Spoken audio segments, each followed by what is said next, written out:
Good morning, everybody. It is the Morning Buzz Wednesday edition. I am your host today, as always, on Wednesday, Isaiah, joined by Gina, our trending host, Aiden, our newscaster, and Alex, making his second week appearance on the Wednesday show, coming through live with the Sportscast. Guys, we have a great show planned today.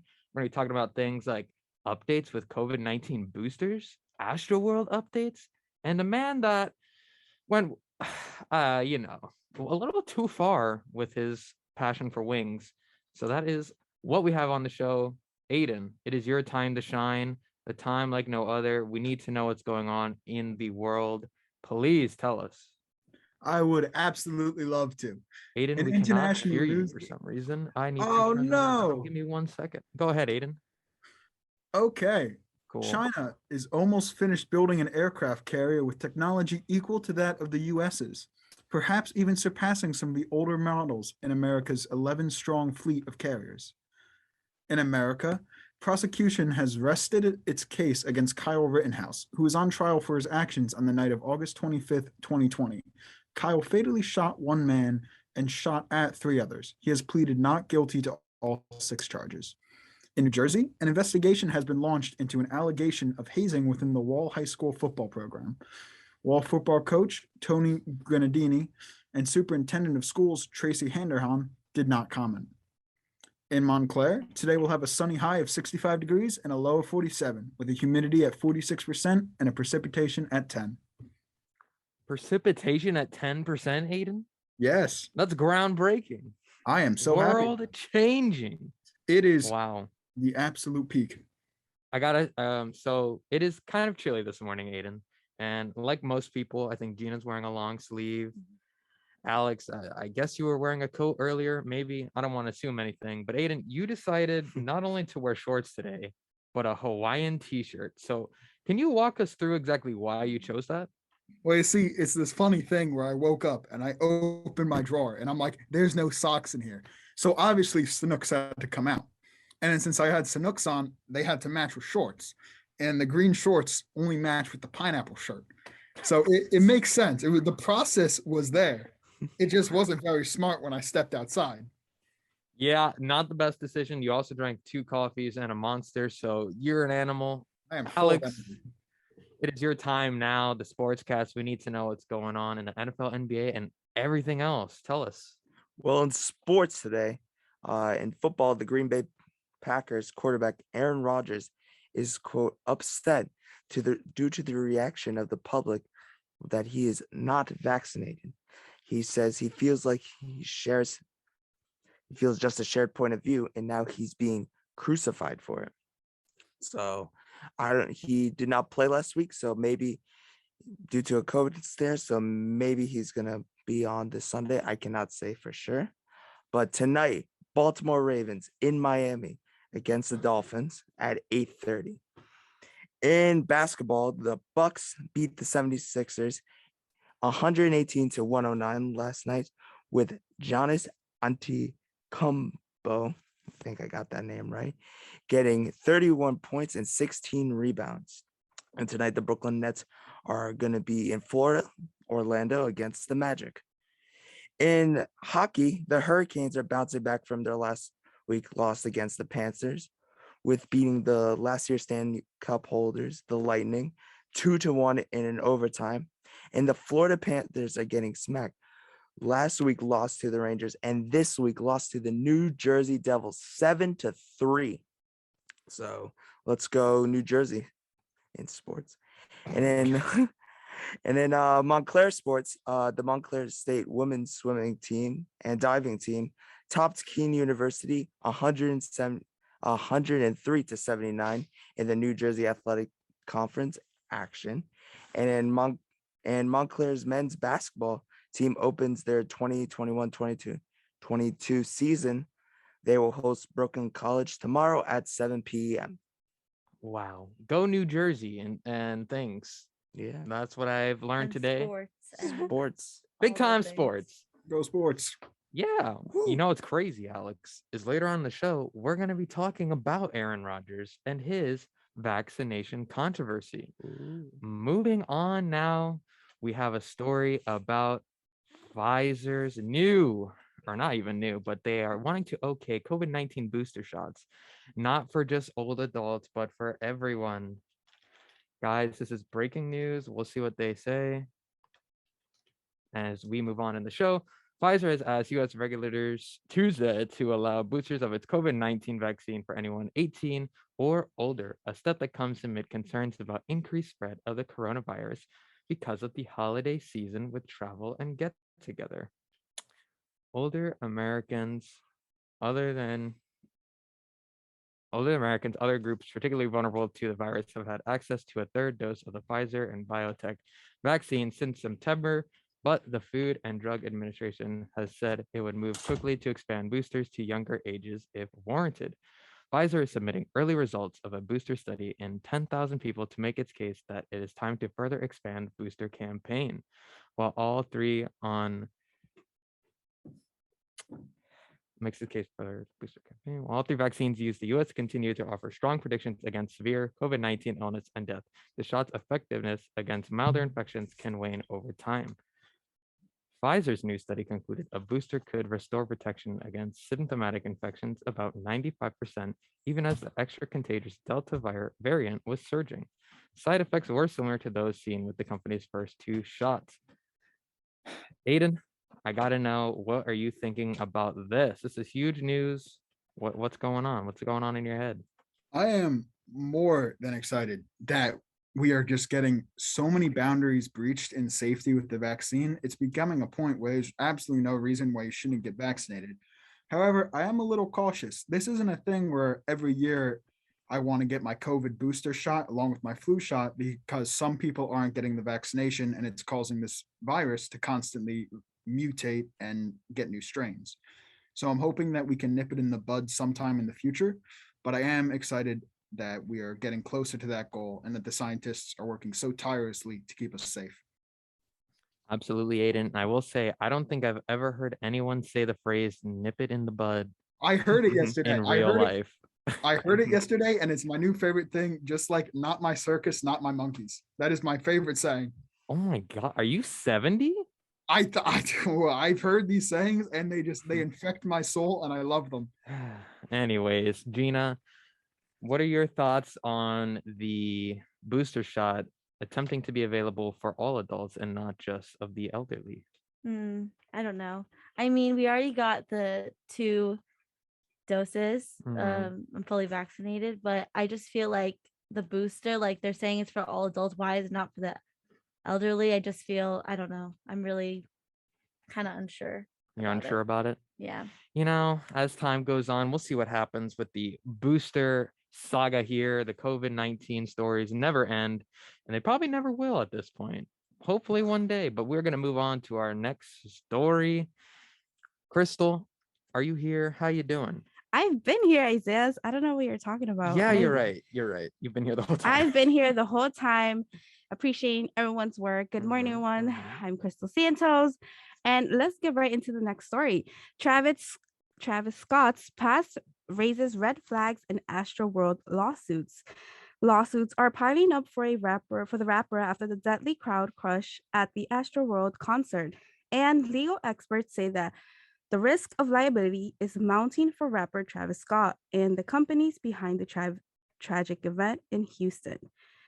Several legal experts told the Associated Press that Scott's past incitement of concertgoers offers a history that could make it easier to pursue negligence claims against the companies that planned and managed the show, which killed 8 people and left hundreds injured. And although the investigations have just begun, experts expect dozens more lawsuits seeking damages that could climb into hundreds of millions of dollars. Houston lawyer Steve Kirker wrote, quote, "This tragedy was months, if not years, in the making." He wrote this in a lawsuit where they're demanding more than $1 million for a man trampled in the melee, which he said was, quote, "predictable and preventable," given the rapper's history. More than a dozen lawsuits have been filed so far against Scott and several companies, including entertainment giant Live Nation, concert promoter Score More, a nonprofit managing the Houston-owned venue. The complaints allege that Organizers failed to take simple crowd control steps, to staff properly, and to act on early signs of trouble at the sold-out concert at NRG Park that attracted 50,000 fans. Quote, the way the concert was set up, planned, organized, and the way things were handled once they were a problem, it boggles the mind, said a lawyer, Tony Busby, who is announcing that he was suing on behalf of 3 dozen victims, including 21-year-old Axel Acosta, who died. And Philip Hilder, a Houston lawyer who is not involved in any Astroworld case, said whatever security they had was wholly insufficient. The crowd went right through. Wow. That is some crazy stuff, guys. That This are is you guys crazy. familiar with the events in Astroworld? No? Yes, Yeah. I've been reading up on it a lot. I think it's so devastating and heartbreaking everything that happened. But this is not Travis Scott. I saw a story about a guy who was paralyzed at his 2017 concert, and like you shouldn't have to go to a concert and worried about getting trampled, getting killed, getting like having to go to the hospital. Like that's just like too much. If something happened before at his concert like that, he needs to like find some ways for this not to happen. Sell less tickets. I know you won't make as much money, but it's something that he has to do. 1000% agree. I don't know how this could even possibly happen, but I will say when I heard about the story and saw the videos for the first time, my initial thought was that it just shows how much of a lack of compassion and morality a lot of people have, where they would just you saw videos of just people storming through the gates that didn't buy tickets or whatever, and they're scrolling through, and then when there's an ambulance coming in, some guy jumps on top of it for Instagram or whatever he's doing that for attention. I'm not entirely sure, but it was disappointing to see a wide variety of people all make bad decisions at the same exact time. And yeah, I was disappointed throughout the whole thing. What are your guys' thoughts? I don't know. Oh, sorry, Crystal. I was gonna say, I don't personally, I think everyone that was involved in this situation has some part to blame. And I say this specifically because, and maybe a lot of you may not agree with me, and just kind of going off of like what Isaiah said, I personally think that people who went to the concert should take some responsibility because you were the one who made the choice. Like, I get it. You want to be up in front. Like, I would want to do that too. But like, sometimes people do not stop to think of like the bigger consequences. And I know that we're young and we're having fun and, YOLO, whatever. But people need to think of like the bigger consequences. Like, what did you think was going to happen? You were just all going to be like, squished together and it was going to be fine. Like, how do you even enjoy a concert just being like, I'm on top of you, Gianna, like I'm like literally like on top of you? How do you enjoy that? Like, you're breathing on my neck, you're breathing on my ear. Like, how is that enjoyable?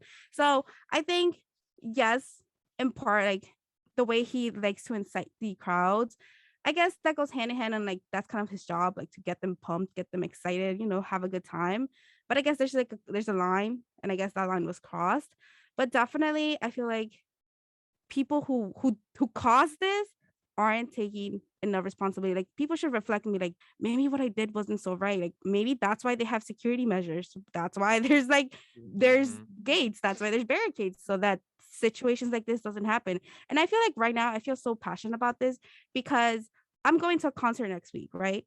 And this concert, it's like a Spanish band, but like people are known to do that, to jump over into like the VIP section and crowded and just like whatever it. And I paid for the VIP section because the day of the concert is on my birthday, so obviously I had to get myself special treatment. But like, like I'm gonna be in the VIP section, and in my head, all I can think about is like, what if people decide to do this? What if people decide to like, oh, I want to be up there too, when they didn't pay for it? And again, I get it. We all been there. We've all done it probably. It's exciting. It's cool. You want to be there. But again, people need to think about their consequences, because now look, 8 people are dead and so many other were hurt. I think this just boggles my mind. Aiden, done. you were gonna share some thoughts too? Yeah, no, I agree. It's just, I think Travis and the concert venue were still mostly to blame. I remember there's this one video floating around. I don't know if you guys have seen it, but it was at a past Travis Scott concert where he's crowd surfing, someone steals his shoe, he stops the entire performance and he tells the entire crowd to beat up this one guy who stole his shoe. And the fact that I was watching videos from this performance and I watched Travis Scott stare at this unconscious body being crowd surfed in the crowd. He notices he's unconscious and then he keeps singing. Like he gives him like a Viking send off as this guy's being like crowd surfed away. So I think there was a lot of points where Travis knew what was going on and he had the opportunity to stop the show. Because as much as we want these people do really bad things with mob mentality when then those big crowds and everyone else is doing it, so it's okay if they do it too. I think it was definitely the responsibility of the people in charge to put an end to things. But you're exactly right. A lot of those people in the crowd, it's just as much their fault as it was the venue and Travis. Mhm. Yeah, and I feel like just going off of your point, how you were said that one video resurfaced of him telling them, the crowd, like, oh, beat that person up because they either stole or tried to steal his sneaker. I think that, you see, like, this is what I don't understand of some people. Like, you guys, and I say you guys because we're not necessarily like you guys in the studio, but like you guys in our like generation like to blame people for stuff and like to point fingers when it's convenient to you, when it makes sense to you, not all wrongs are all good. So like, for example, that should have been called out, like, you know, and I'm sure it was at that time, like it had the attention, but like, here you are all supporting him, all going to his concerts, all buying his tickets. So clearly it didn't have that much of an impact on you if you're continuing to support him after he did that. So I feel like people can argue days in, days out about this, but overall it was a tragic event, and it's so sad because I just see the pictures of the people who passed away, and it's so sad. It breaks my heart because it's like, bro, these people went to have a good time. Like I do not think they ever thought that they were gonna die. Like, you never leave your house. And then that's why people, my mom always says, like, oh, you need to be like thankful that you know, like, you get to wake up and all this stuff. But I don't, these people like left their house to have a good time, not to die, you know. And it's so sad, and it truly breaks my heart. It is an awful situation, and hopefully those families get the closure and justice that they need. In this case, guys, we're gonna head to a break. We're gonna listen to some Alicia Keys and Jay-Z. We'll be right back here on the Morning Buzz. For those stellar words and what's going on in New York, concrete jungle, all that stuff and in between. We are back here on the Morning Buzz. Cristal's here, I'm here, Isaiah's here, Aiden's here, Gina's here, and Alex is making his return 2 weeks in a row. He's the new news or sportscaster on the Wednesday edition, but we have more things to get into. First off, starting with hazing allegations at Wall High School football program is now currently under investigation. So an investigation has been launched into an allegation of hazing within the Wall High School football program. During a phone call on Tuesday regarding the allegations of hazing, the Wall Township Board of Education President Ralph Adonisio read in a statement on behalf of the district confirming the probe. Upon becoming aware of these allegations, we immediately contacted the appropriate authorities. There is a pending investigation at the school district is cooperating fully. We cannot comment on further pending investigations of a student matter. Many other school officials have declined to add to this statement. They are all on the same page when it comes to this investigation. No one is adding more. For those who are unaware, Wall High School is one of the top premier programs football-wise and is currently 6-3 and is in the Group 3 state playoffs. Guys, this is not a good look. Anytime there's an investigation, a lot of times you feel when there's a little bit of smoke, there's probably a fire. What do you think could be going on here? I remember It's hard to say. Just because I feel like hazing is such a, either, I don't know if it still is, but back in the day it was such a huge thing. Like, everybody just kind of saw it as, oh, it's just, you know, it's normal, it's casual, like it's supposed to happen, right? In order to make it to whatever it is, whatever group you're trying to make it to.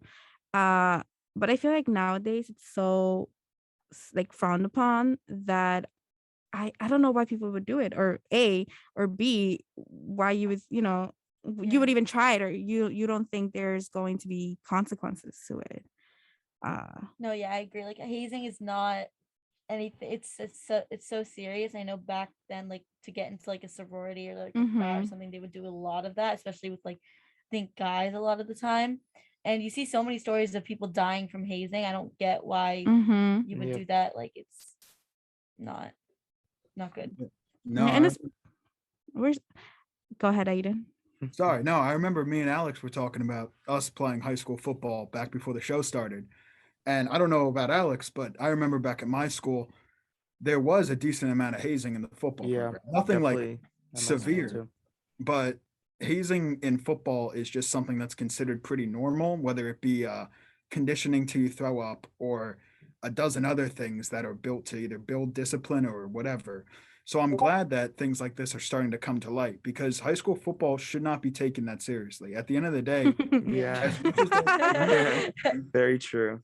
yeah, as much as those coaches want to train those kids professionally, they're just kids, you know? A lot of Absolutely. them don't deserve what they're put through. That's so funny that you say that, Aiden, because personally, my schools, we have a football field on our roof. So On your football, roof? yeah, in my high school, the high school that I went to. Mhm. And then people like, I don't know what that was, Isaias, but and then people were like to like bow down to the football players, like please, bye. No, absolutely not. So I get what Aiden is saying. Like I guess like the pressure maybe of being part of the football team. Maybe. Yeah. Yeah. When Oh no, not that. It's just a lot of them are the coaches put the kids through a lot. I don't think Yeah. the kids deserve any special treatment, but the coaches treat their kids like they should be professional athletes when they're just kids. If they mess up, they shouldn't be hazed until they break. Yeah, when I played I didn't play much of high school football, but I played a lot of middle school football. And compared to what I am now, I was like a very small kid. And the first time I stepped on the field, they're like, "Oh, that's the new kid." And these two giant guys who were like in the 8th grade, I'm in the 6th grade, just like ran drills and knocked me so far on my butt. And that was just like, oh, haha, funny one, guys. Like it was just trying to be like part of the group. And like I feel like hazing and becoming a friend group has really became like intertwined throughout the years. And like now that it's finally like people realizing, oh, maybe we shouldn't beat up the new kid. So Maybe not. Maybe. Like- Just maybe. so I feel like Sometimes. a lot of people like to sort of make excuses for hazing where they say, well, that's just kids being kids or whatever. That's how they learn how to bond together. And that's just not true because at the end of the day, those things stick with you throughout life, especially if it's a very traumatizing moment. And a lot of times you'll get PTSD from those kind of situations and you won't feel safe in around people in those kind of environments. And then you grow untrustworthy. It's a lot of bad things develop from hazing situations, whether it's something huge or big. Either way, those moments will stick around with those kids and are permanently in their heads, and it could mess somebody up. I'm so intrigued to know what type or what the allegations I know. are, like what type of hazing, because as Isaiah said, there's levels to this, right? Mhm. And there are some levels that in my eyes are you take it too far. It's way, way too far. There's something wrong with you, you need help, etc., etc. And then there's other first of all, I do not condone hazing whatsoever, but then there's like like softer levels to it where it's like it's not okay, but Well, I think at that point, is that considered hazing or is that a way of like a friend joking around with somebody? Not to make an excuse, but like, say you roast someone for their haircut, right? Is that hazing? Or is that just No. friends that have like this relationship, So there are levels to it. I hope it's not hazing because I tell you all Yeah, the yeah. time your haircut is I know, I gotta get a haircut. disappointed. But you get the idea I'm trying to say. No, guys. yeah. Yeah. But yeah, hopefully we figure out what exactly is going on within this situation soon. I will say though that the definition I just searched it up because I really wanted to get the answer to your question. It basically is the imposition of strenuous, often humiliating tasks as part of a program or rigorous physical training and initiation. So I guess anything that is humiliating or kind of, I forgot who said it, of them working them out so bad that they want to like throw up. I guess that would also be considered hazing. but not the haircut thing. So I'm not, Okay, I'm not yeah. hazing you. Isaias. You are not hazing. But yeah, with that being said, we are going to see what happens with this story, what the allegations are, as right now it's under investigation. So I feel like this is a story that we're all intrigued about and we need to know more. But Absolutely. moving right along, some news in New Jersey.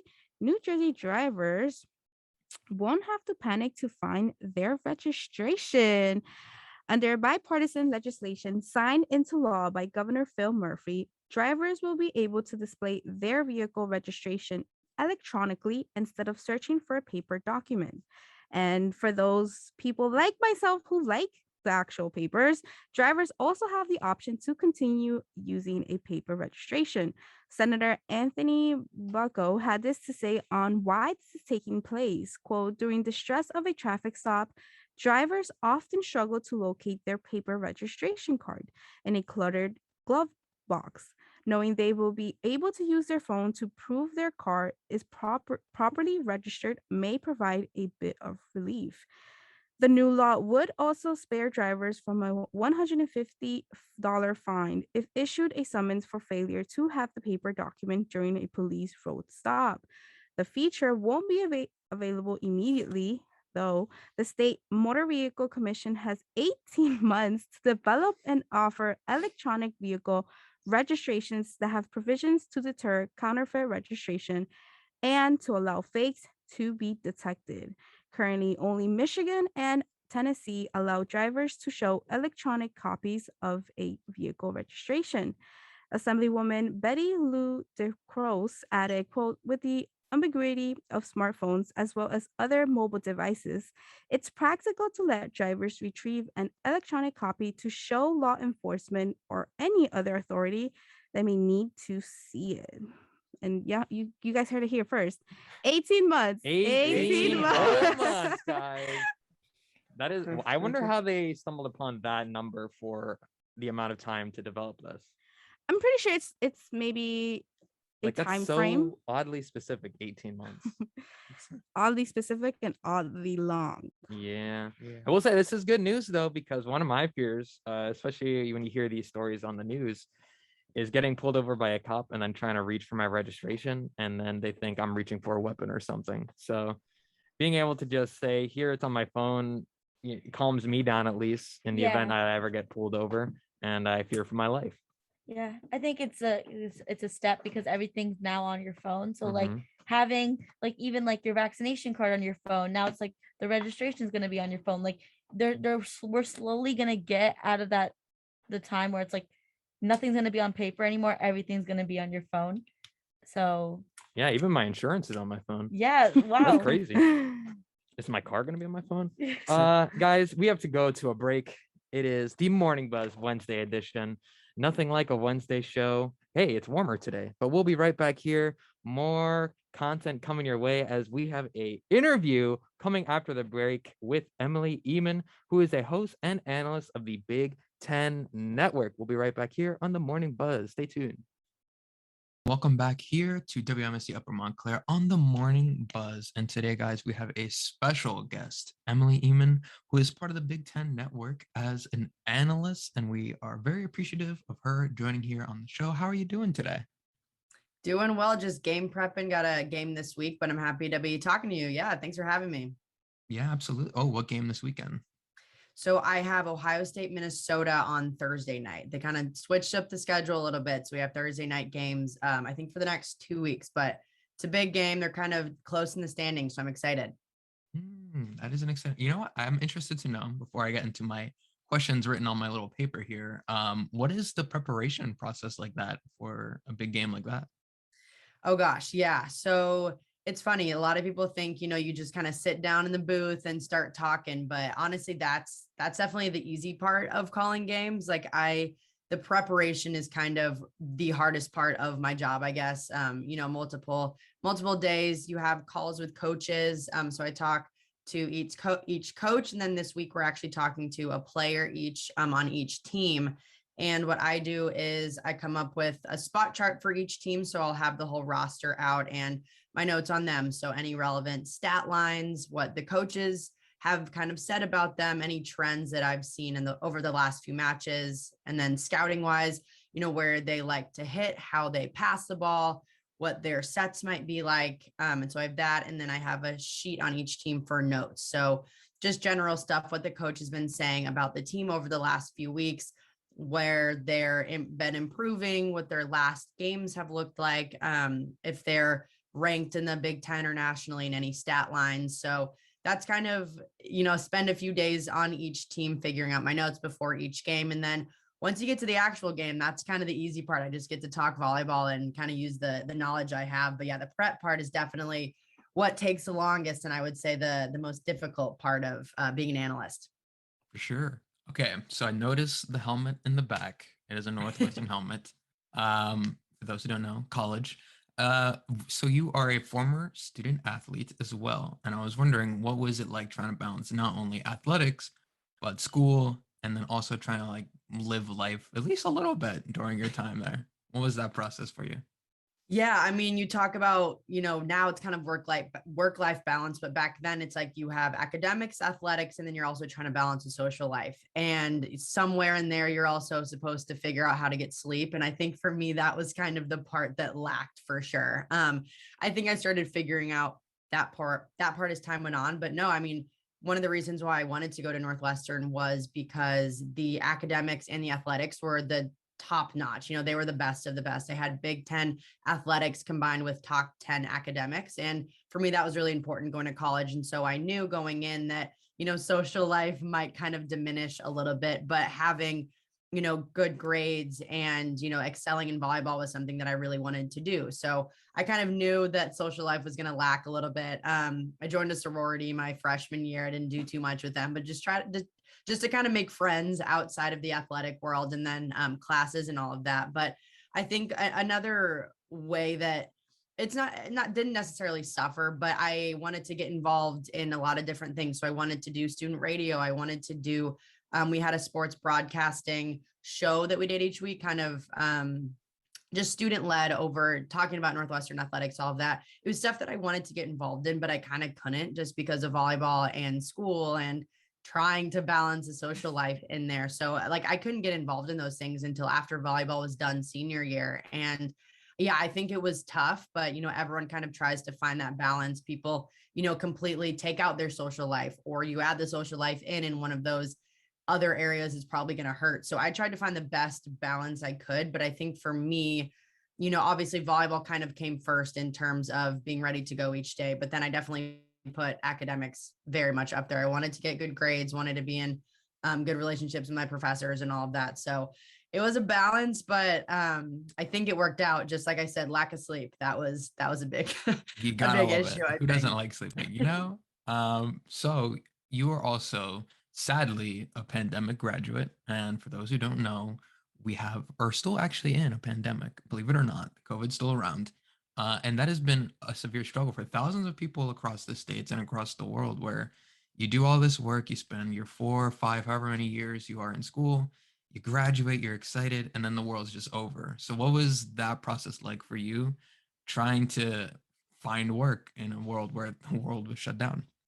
Yeah. So Northwestern's in the quarter system. So one of our quarters ends in March, and I was graduating early. I finished up my credits and kind of just wanted to have senior spring. So I wanted to have from March to June to kind of like hang out, job search, do all that. So I actually graduated at the worst possible time. I graduated in March 2020, trying to break into the sports industry, which of course sports are fully shut down. A lot of my other friends that were graduating earlier, all that, were getting jobs in, you could say normal industries or normal jobs that were still hiring. But for me, sports were completely shut down. So there weren't even any jobs available in sports during that time. And for me, trying to break into the sports broadcasting industry at a time where sports weren't happening was obviously very unideal and kind of the worst case scenario. So I also didn't have that much experience. Like I was saying, I couldn't join those student clubs and I couldn't do all of that. So trying to build up some kind of reel or something to send out to people to say, hey, I actually know how to do this. That wasn't really going to happen for me. So I realized I wasn't going to get a job. I wasn't going to do sports. I thought about just kind of caving and doing, getting some job that I didn't actually want and just kind of sticking with that for a little bit. But I kind of took a step back and realized that sports broadcasting, it's been something I wanted to do since I was 9 years old. I've kind of always known I wanted to do it, and I wasn't going to give up that easy. So I actually ended up starting a volleyball talk show. It was called Big Ten Volley Talk. And basically what I would do is interview players around the Big Ten, coaches, alumni, kind of anyone I could talk to about Big Ten volleyball, because that was something that hadn't really been done before. NCAA does a little bit of coverage around volleyball, but not to the extent that I thought was adequate, and not specifically for the Big Ten. So I just kind of started doing that, and I was hopeful that it would kind of take off. So I started emailing volleyball publications and got attached to volleyballmag.com, who started running it as like a digital series, I guess. And so that really helped. And then I had actually interned at Big Ten Network during college in the summer. So I had a few contacts there and would email them kind of like, hey, this is what I'm doing. I know volleyball pretty well. I know Big Ten volleyball really well. I have the contacts to do this, put me on a game. And so I would just, during the entire pandemic, I would just constantly be emailing people and looking for any opportunities possible. So that's how I secured my first gig with Athletes Unlimited, which is a professional volleyball league. They were doing volleyball in the spring, and I had a friend who works their social media there. So I messaged her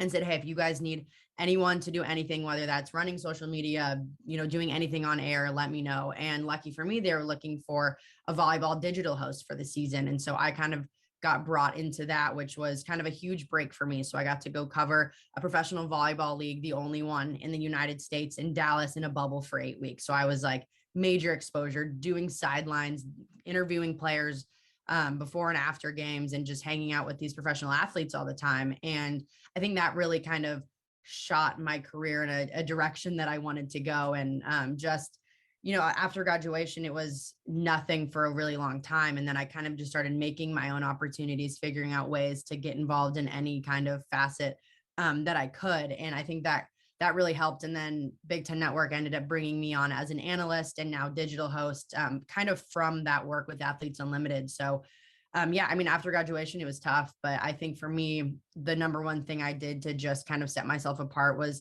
doing my own thing and making my own opportunities. And I think it paid off. Absolutely. So on the Wednesday, so each show for our show is different hosts. And then for me, 3 of my co-hosts are all journalism majors. And obviously you're in that career form. What advice would you give to them in their process of not only being in school as a journalism major, but afterwards? Yeah, I think that was one thing I noticed in college was like I said, I always felt like I was really behind because I couldn't really necessarily get involved in all these things. I did a few internships in college, but I felt like constantly everyone was a better writer than me. Everyone was a better broadcaster than me. Everyone knew sports or whatever better than me. And I think something I'm learning now is reflecting back, everyone's on their own timeline. There's no linear path to where you want to go, whether you want to be the lead editor at the New York Times or you want to work local sports news. Like there is no right path to do it. So I think my number one piece of advice is just know that your path is your path and you're going to get to where you want to go. And not everyone's timeline is the same. Not everyone's path is the same. So I think just being comfortable in what you're doing, keep grinding. It might not feel like it's going to pay off, but whatever you're doing is going to work for you in the future. And just knowing that you are where you're supposed to be. Yeah. I will also take that advice as well as a non-journalism major. Thank you. Kind of applicable to everyone. Yeah. So you are part of the Big Ten Network, and I'm curious to know what has been your favorite moment in your time there so far? Yeah. Definitely a lot of cool moments. I remember my first game. I was just talking to my head producer about this the other day. I feel like I fully just blacked out during that game. I don't even remember anything that happened. I was so nervous. But I think that's gotten better as we've gone on. But I think my favorite part or favorite memory now, I think we usually do probably about 75% of our games from a studio in Chicago. So we're not actually at the games that we call a lot of the times, but I have been lucky enough to go on site for a few of them. And I think my favorite thing I remember was actually this season, it was Wisconsin, Michigan State. So not really a high stakes game. It was probably going to be a blowout by Wisconsin. And it was one of my on-site games, but we actually got to sit down like right next to the court. And for a lot of our games, we're like up in the rafters or like wherever they just want to put us, and not necessarily that close to the actual action. And that was the first time that I had called a game like right next to the court. And I remember just like watching them like, oh my gosh, these women are so good. And even like I played against a lot of these people. Like I knew how good they were, but I think just being so close and seeing them after, you know, the year of COVID where we couldn't go watch sporting events, like I was just blown away and was like, I have the coolest job on the planet. Like I literally just get to sit here and watch volleyball and talk about it. Like it was so cool. And then, you know, the players kind of come up to you after and say, hey, and I think that moment definitely stuck out, just sitting down for that game and being so excited that we actually could be like next to the athletes and next to the action. Yeah. So there's a lot of big events in sports, I'm sure, as you know. For you, what would be the dream event you would love to broadcast for? Yeah. I mean, right now, I think I would love to do either sidelines or call a game for the Final Four for volleyball. That's kind of a goal of mine. And then more long term, I kind of have a few different goals that like they all could happen or could maybe one each. But I would love to be a host for College Game Day. I think college sports are way more interesting than professional sports. The players are way cooler. They're way more accessible.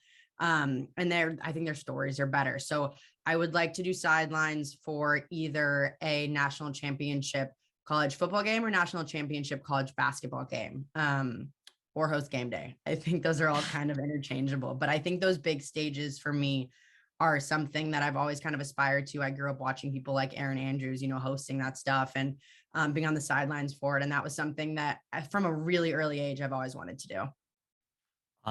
You know, that is a goal of mine one day as well. I don't know how I'm gonna get. I feel like I'd like to be a guest celebrity picker for College Game Day.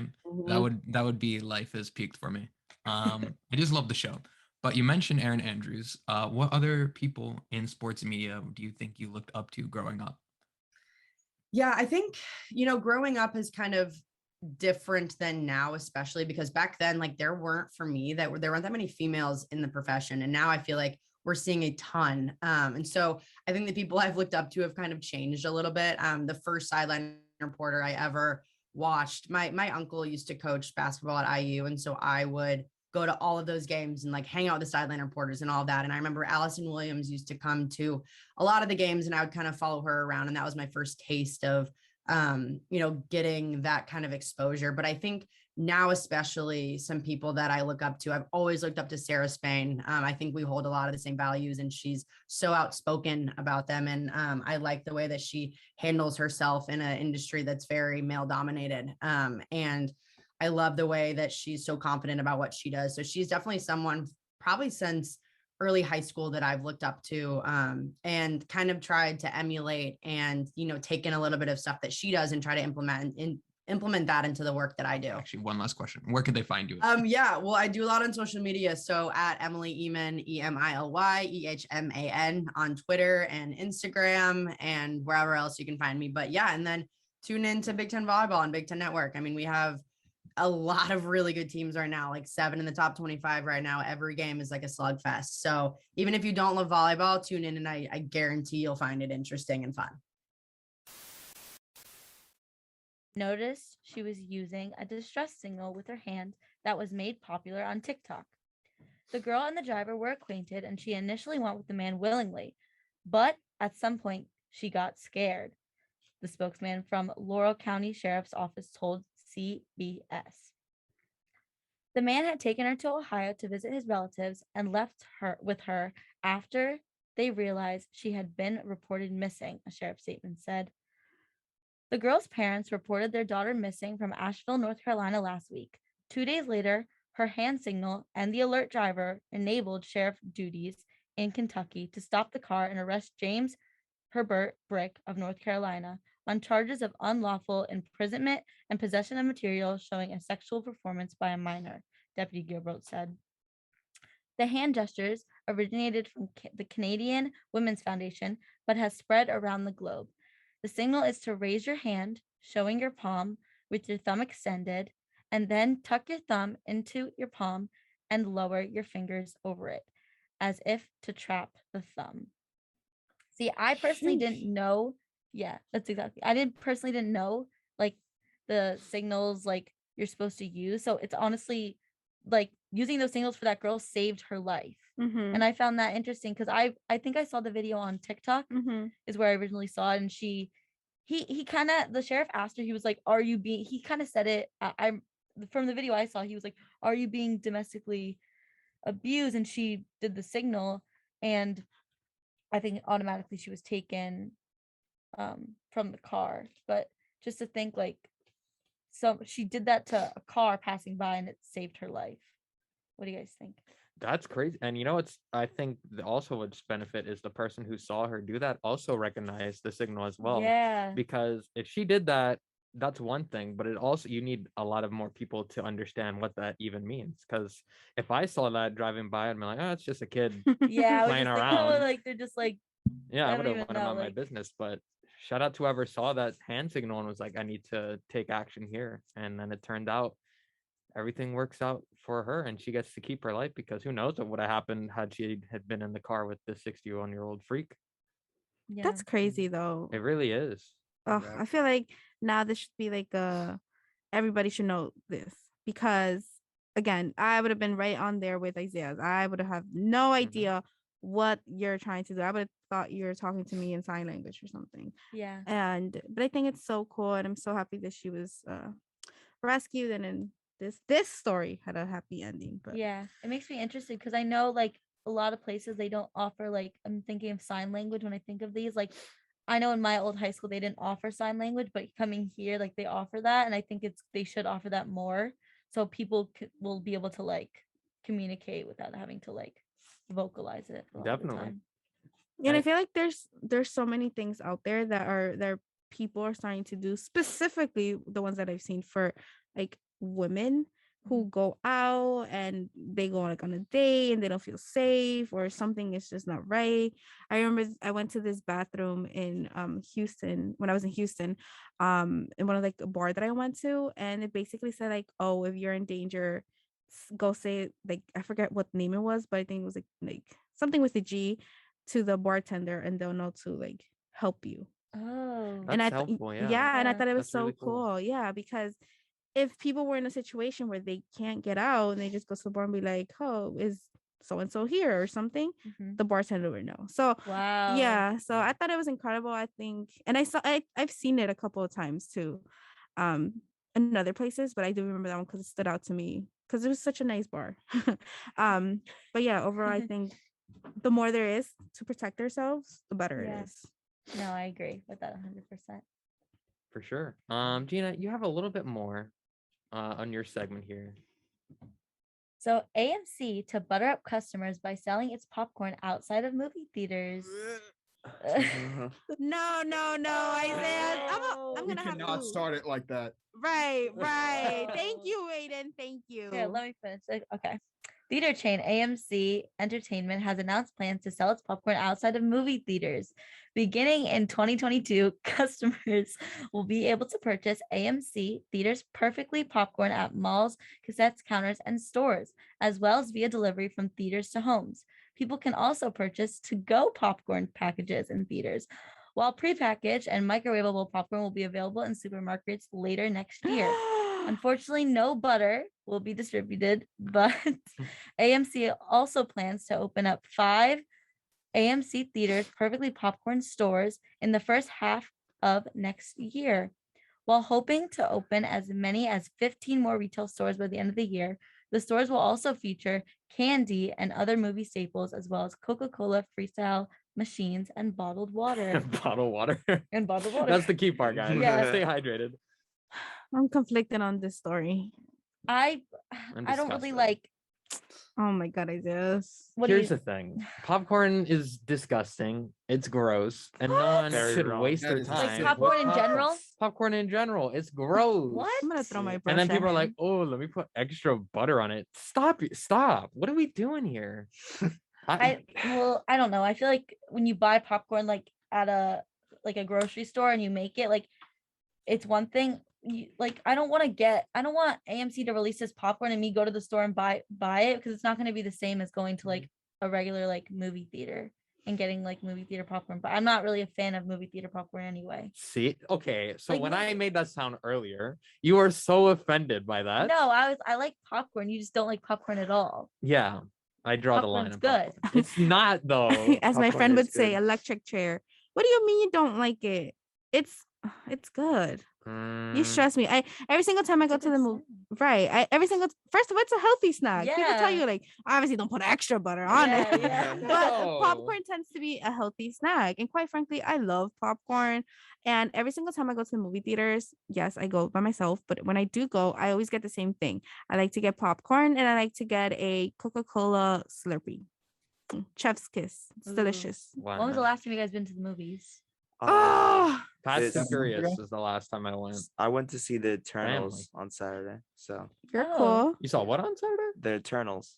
Oh, did you? Okay, hold on. Oh. There's a discussion about this yesterday on the other buzz. Yeah, Did you like it? I did. Really? Okay. I thought it was really cool. It was very different than normal What movie like is that? Right. Marvel movie. It's a new Marvel movie. I know no one here likes it other than probably Alex, maybe, and And kinda Aiden, me. where's the other And nerd? Aiden. No, I'm kidding. It's the nerd Nerd. hour. Proud nerd. But yeah, the movie had been getting very brutal reviews, saying it was the worst Marvel movie yet. Oh, that's hear- very not true. To hear Aw. someone say that they liked it is a nice relief, though. I really liked it. Yeah. So I guess to each their own. And I'm a lot not of into times, I any don't. Marvel movies. I can't even watch it. Like my friends took me to go see what's the one with the long one that's 3 hours, the Avengers The Endgame Endgame. one. I think that's I- the three of them that are long. Oh, it was too much for Endgame me. is 3 I wanted to hours. walk out of the movie theater. Really? Yeah. Well, Yeah, okay, Hilarious. here's the thing Well- about that. You can't go into Endgame not having watched any of the other ones. I 'cause know, then and I it's went like, into why not care? knowing anything. Exactly. Yeah, that's the like 25 movies are leading up to this Yeah. one giant movie. He said Uh, 25. It It probably is. is It is 25. 25. Oh Yeah, my Oh goodness. my I think god. Endgame was the 25th movie. something like You that. have to Wow. watch Guardians of the Galaxy or Thor Ragnarok. You have to like one of those movies. It's a No. requirement. good. He said a whole bunch of words and I don't even know. I I don't right. I don't Those even movies. know. But yeah, I feel like Gina, you're like my friend who I remember going out with her to like a move to watch a movie, Mm. fell asleep, was on her phone. I'm like, you're the worst person to come to the movie No. theaters with, because I like to enjoy my time, like watch Yeah, the yeah. movie. Yeah. Just really enjoy my time. No need for the phone. Ugh, preposterous. Are you Uh, a phone person like that, Gina? Is this No. true? Okay. I won't go on my phone. She said it's It's you. It's only No. certain I guess like other movies I'll pay attention to, but I'm usually not a phone person. What is the most recent movie that you saw that you were like, oh, that was good? I don't even know. I feel like it was a scary movie. Might have been like It 2 or something. That is a long time ago. Gina. Yeah, I don't That's a remember. I really while. don't remember the last time I went to go see a movie. Like, Oh, what's I the want to movie? go. I should go for my birthday. You should. I should. I Yeah. love going to the Movies movies. are dope. I used to always go for my birthday. Aw, Mhm. that's so sweet. I don't July care. 4th. Let's get it. Jesus. Wait, why would you? You know what? I'm gonna talk right past it. But why would you go to the movie theater in the summer to celebrate your birthday? Like, what would you Well, do? you go at nighttime, obviously, and still then warm. once you leave the theater, where I live, sometimes you would see the fireworks in the theater. Aww. So yeah, try to roast me, but there's always a reason.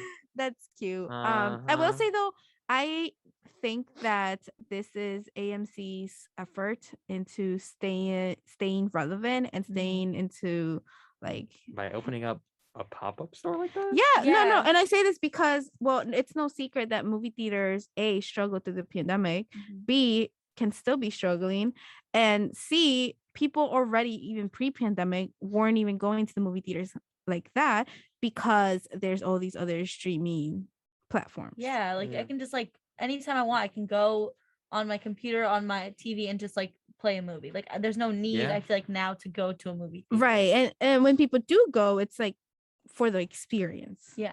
At least Mhm. that's for me. Yeah, for me it's the same as well. Yeah. And so I think that this is just them trying to stay like relevant and trying to stay new. And this is just like a plan to like make themselves known.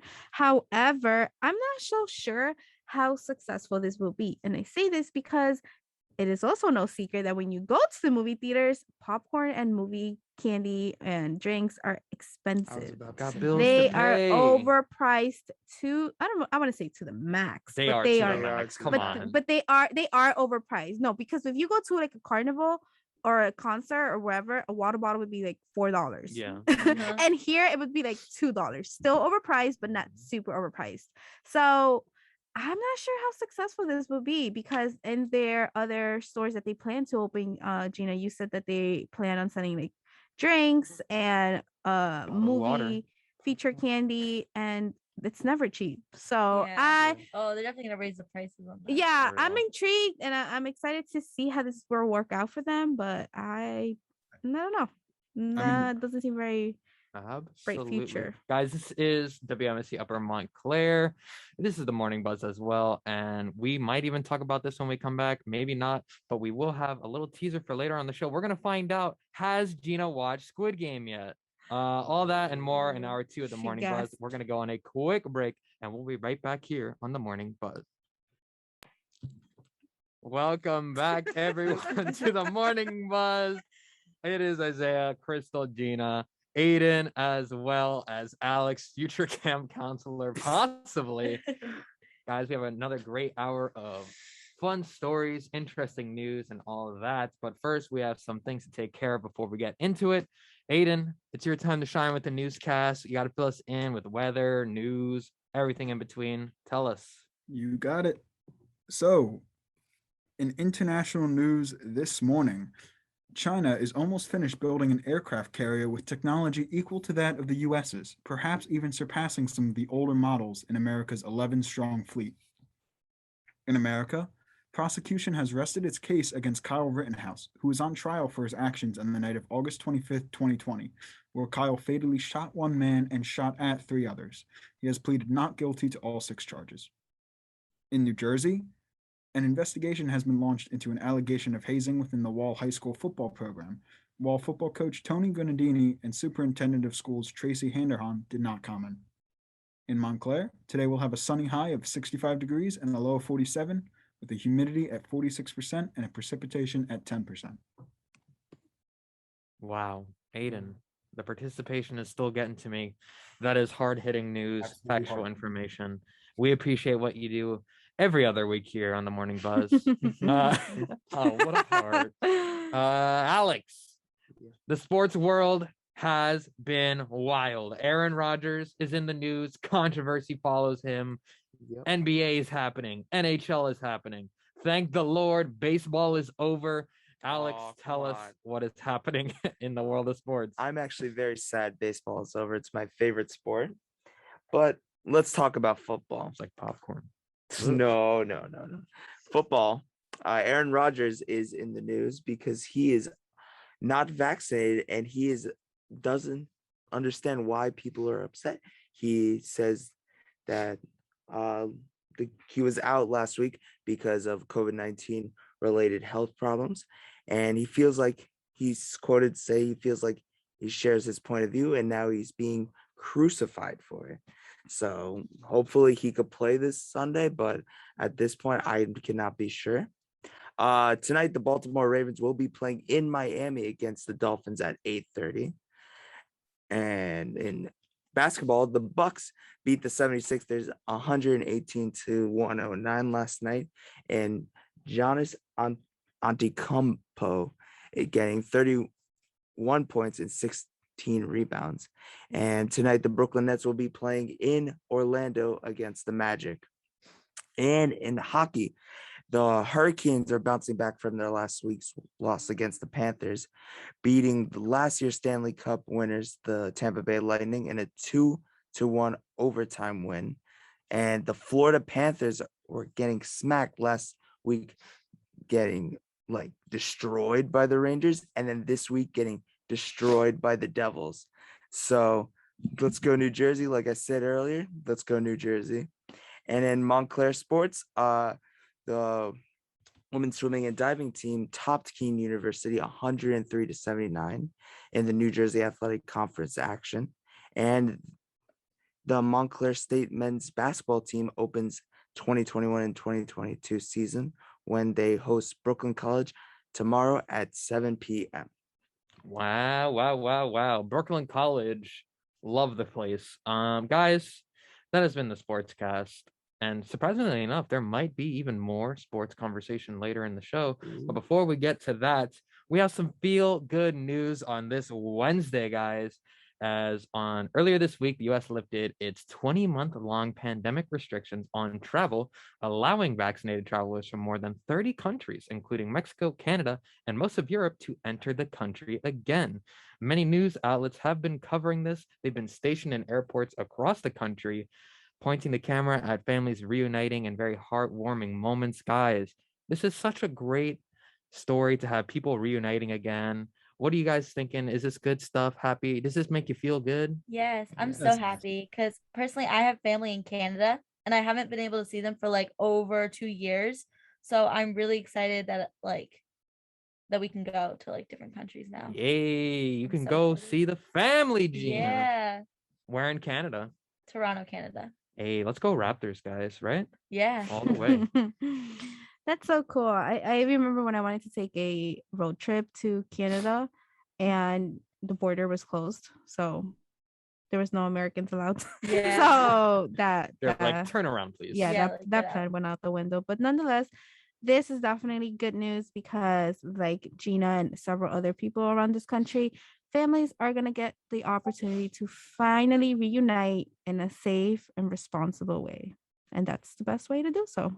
Absolutely. And this is just, people reuniting for the first time, like what Gina said. It's been almost 2 years, and we're finally being able to travel to places across the world and reunite with family members. I myself, I don't think I was restricted per se, but I think I'm in a better place now, where I feel safe enough to travel. And soon Mhm. I'll be seeing my grandparents. Oh, yeah. Aren't you going to Aw. Puerto Rico? Oh, yeah. La Let's get it, Isla guys. del Encanto, the island of the, I don't know, the enchantment. I don't know. I don't know if that's the translation, the direct translation. But Isaias, you're not the only one traveling. Our general manager, Annabella Poland, said that she cannot wait to go to Argentina and that she has not seen her Yeah. parents or siblings for 2.5 years. That is a tough one. Hey, 2.5 we're almost years. there, and I'm sure soon enough she's gonna be reuniting with the whole crew back at home. And I'm sure it's gonna be a great moment for everyone in the family. Mm-hmm. And yeah, because I've seen videos online of, you just see the embrace people have with each other as they see each, because you could see it in their eyes, even though they're wearing masks, of how happy and how excited they are to be reunited with this person that is their family, and they haven't been able to even touch them, hug them, whatever, for so long. And if you see those videos, as mentioned in our little chat here, there's something wrong with you if you don't feel some kind of emotional sense there. But yeah, it's a feel great. It makes you happy. Some good news for today, Yeah, Wednesday. jazzed up for Yeah. Wednesday. Yeah. Good news from here on. I wish I could say that. Hey. There's always something happening. Oh, I remember I'm happy. A friend of mine at the start of COVID was locked in Italy for like 2 months. They would He not said let him locked. back to the Wow. US. Oh my gosh. He was locked in a hotel room for 2 months. The Italy itself would not let him leave. That's crazy. Wow. I mean, did he enjoy his time? 2 months I don't locked think up? I don't think he No, he was. was stuck in a hotel room, and he sent me a picture one day. He looked at the street. He was like, there are people protesting in the street. And I was like, what? Nice. Oh. That's brutal, because I'm assuming obviously he'd have to pay all this extra money to just be able to stay too. Yeah. Did That's he? rough. Yeah, but he got back.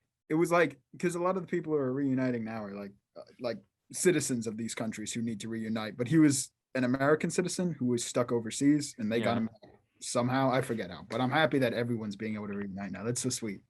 Absolutely. Yes. Positive news for today. We gotta love it, guys. And moving on to something even more positive. We teased it earlier. I don't know about even more. Even more. I don't know about A even more. Netflix show is even more positive than families reuniting, guys. You heard it here first.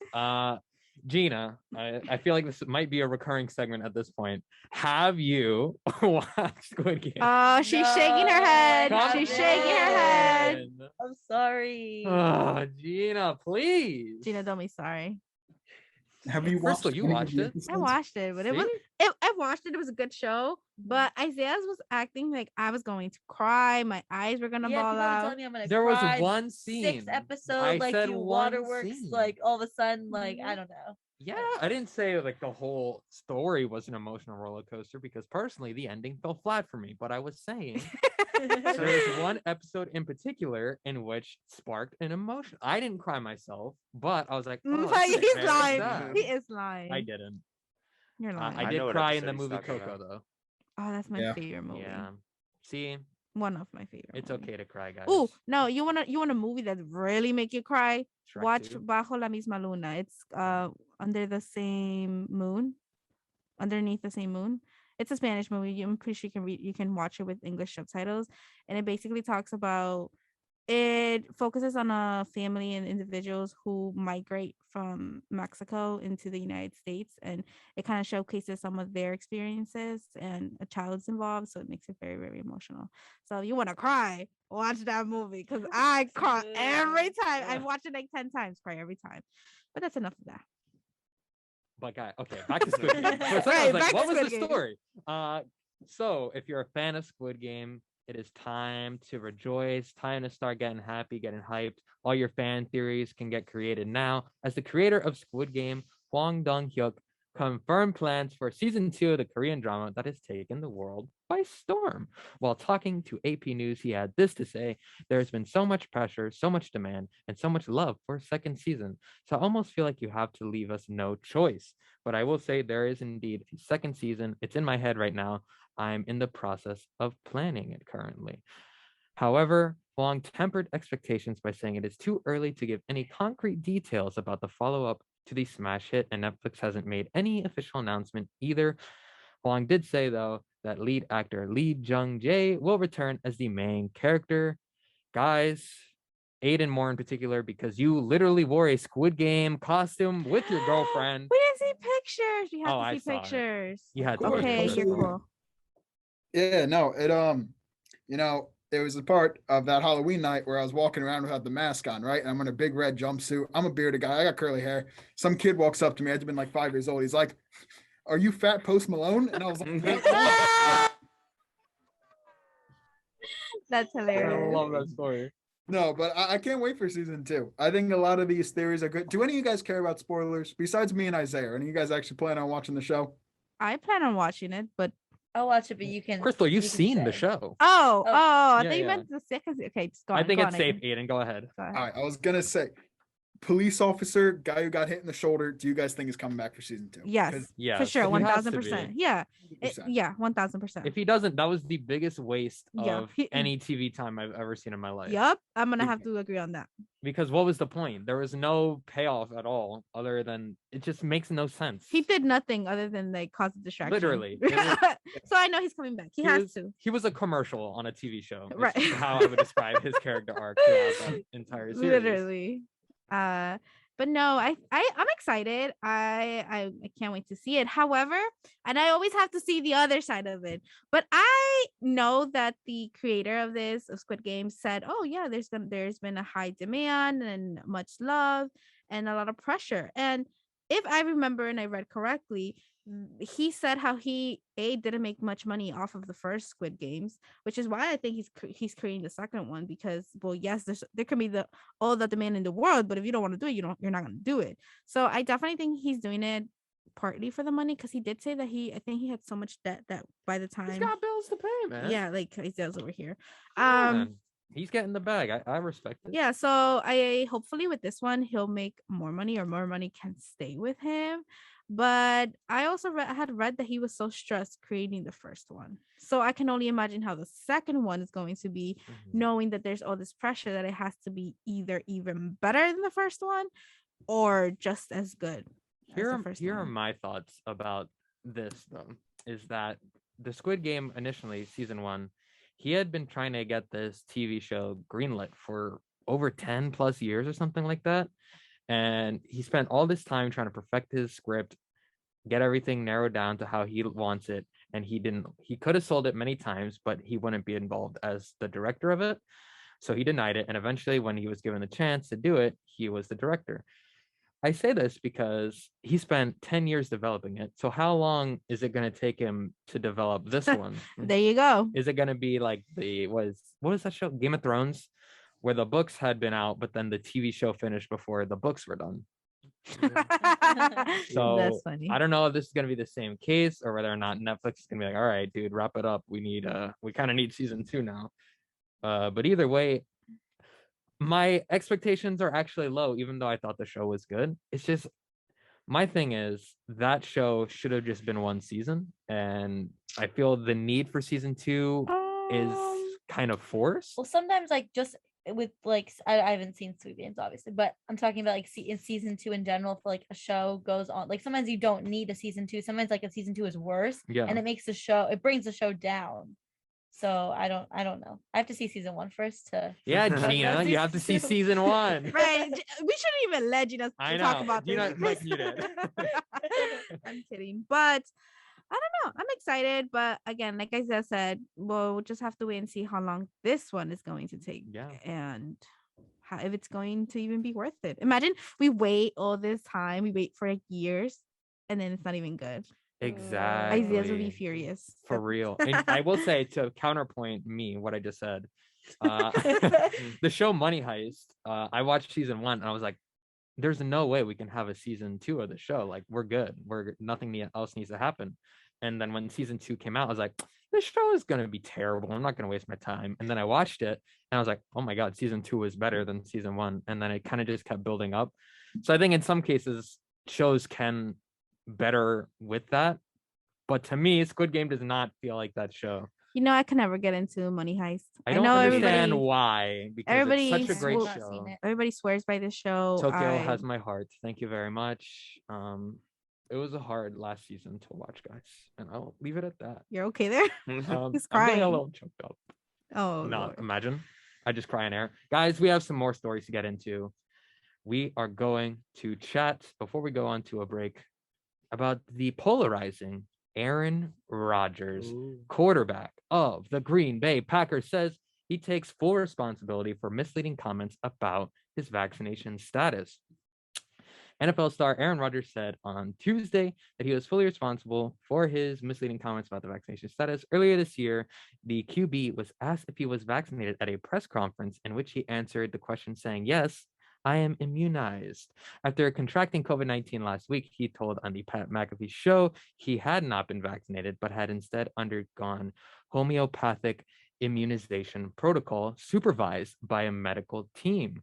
Rodgers had also added this while on the Pat McAfee show: "I shared an opinion that is polarizing. I get it. I misled some people about my status, which I take full responsibility of those comments. But in the end, I have to stay true to who I am and what I am about. And I stand behind the things I said." Continuing on in this explosive interview with Pat McAfee, Rodgers said he was not an anti-vaxxer, but claimed he was allergic to an ingredient in the CDC-approved mRNA vaccines. He also said he had spoken to podcaster Joe Rogan and had taken the anti-parasite drug ivermectin, which the CDC has repeatedly opposed as COVID-19 treatment.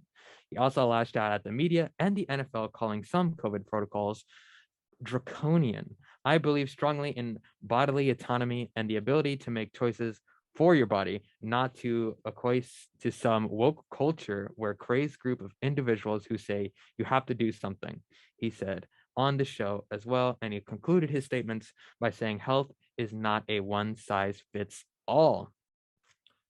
Guys, this interview, I actually listened to it while I was at work because that's what I be doing. But That's why my my fresh cut in Walmart takes forever. You're who? Don't you work cutting meat or something? Yeah, I be cutting meat, cutting hams, turkeys. I got rotisserie chickens on lock, fried chicken All right. on lock. Okay, enough of Walmart. The place scares me. Anyways, guys, so this was very interesting to me, and I talked about it on a show called All the Feels Sundays here on the radio station at 9 a.m., where we talked about that in more detail. But I will say the most controversial part to me about this statement that he had on the show was the fact that he named Joe Rogan as someone that he looks to for health information. which for those who don't know is Joe Rogan might be a crazy man. What are your guys' thoughts here on Aaron Rodgers and his vaccination comments? I don't know. I don't like how he said like, yeah, I'm immune or whatever, immunized to it, but then he went back on his word. I think the lying, like just be honest from the beginning and say like, well, I'm not vaccinated because of XYZ. But I think people are so mad, and I get it, because like he should be vaccinated not only for himself but for his team. And obviously he's not immune to it because he got COVID-19 last week. So I think that makes it even worse. It's like he didn't even tell people in the beginning that he wasn't vaccinated, but then he had to get the virus in order to like have his truth, quote unquote, be exposed. So Yeah, you see, I think this causes such a good conversation, because the other day I was sitting in one of the Senate meetings for Montclair State University, and I need to look in my notes to really get the accurate number, but if I remember correctly, Montclair State University has about 2,000 students who are unvaccinated and on campus. Oh wow. So wow, yeah, a lot of yeah. kids, I did a not know lot of that. Yes, kids. the number is big. And I remember when I first heard it, and I heard this information again from people who represent the university, who are part and involved in the university. And again, I can go back to my notes and look exactly who said it. But the point is that there is about 2,000 students who are on campus among us that are unvaccinated. And okay, you want to have your choice for your own body, fine, cool, whatever. You do you. But bottom line is, what bothers me is not knowing if the person sitting next to me is one of those individuals. Because 100%. although we are grown-ups and we take full responsibility and precautions to keep ourselves safe and people back at home who we live with safe and people who we share a classroom safe, if Gina, if I knew that you were not vaccinated, I would be like, okay, maybe I want to slide a little bit more to the left. And it's nothing against you. It's just me being careful for myself and the people that I go home to. Exactly. You know what I mean? yes. And it just bothers me that the same way you want to make your own choice for your vaccination, cool. But then I feel like you should let people from your community know who you are and identify yourself, because again, you have your own choice, but I should be able to be Yeah, like okay even though and you're comfortable. vaccinated, someone else is not vaccinated, like they could still get, like you can still like get it. You get can still it. get COVID. And although yes, the chances are minimalized or like are lower than had you not been vaccinated, it's still not. It's still, we've seen it. People who are, and then this is why this is one of the arguments of people who are unvaccinated. Like, well, why would I get unvaccinated? Why would I get vaccinated if I'm still gonna get it? And there's still a probability that I will get it.